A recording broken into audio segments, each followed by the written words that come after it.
जेवण म्हणजे फक्त पोटभरणं नसून ते चविष्ट आणि आरोग्यदायी हवं.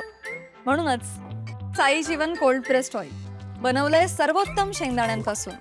ना केमिकल्स ना उष्णता, झिरो कोलेस्ट्रॉल आणि ट्रान्सफॅट फ्री. प्रत्येक थेंबात शुद्धता, चव आणि आरोग्य. म्हणजेच तुमच्या हृदयासाठी आणि कुटुंबाच्या आरोग्यासाठी उत्तम. आजच साई जीवन निवडा, कारण आरोग्याला शॉर्टकट नसतो.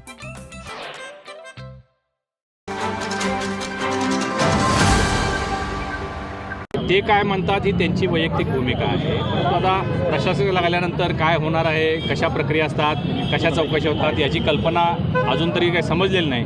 एकदा प्रशासक आले की हे बघा, हे शेवटी सभासदांच्या हिताचे निर्णय घेण्यासाठीचा सगळा हा आमच्या सगळ्यांचा प्रयत्न असणार आहे.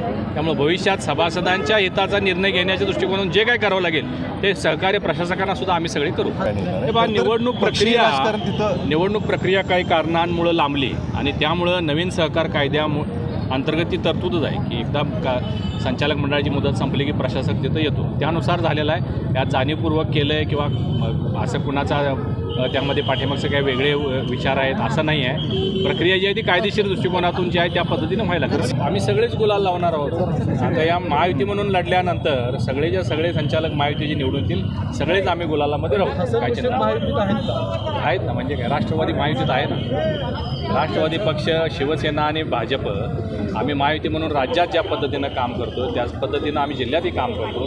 जिल्ह्यातल्या सगळ्या सत्ता आता महायुतीच्या ताब्यामध्ये आहेत. त्याच पद्धतीनं पुढे जाण्याचा आदेश मुख्यमंत्री महोदयांनी दिलेला आहे. त्यानुसारच आम्ही पुढची प्रक्रिया करू. ताज्या घडामोडी पाहण्यासाठी माझा महाराष्ट्र न्यूजला आजच सबस्क्राईब करा.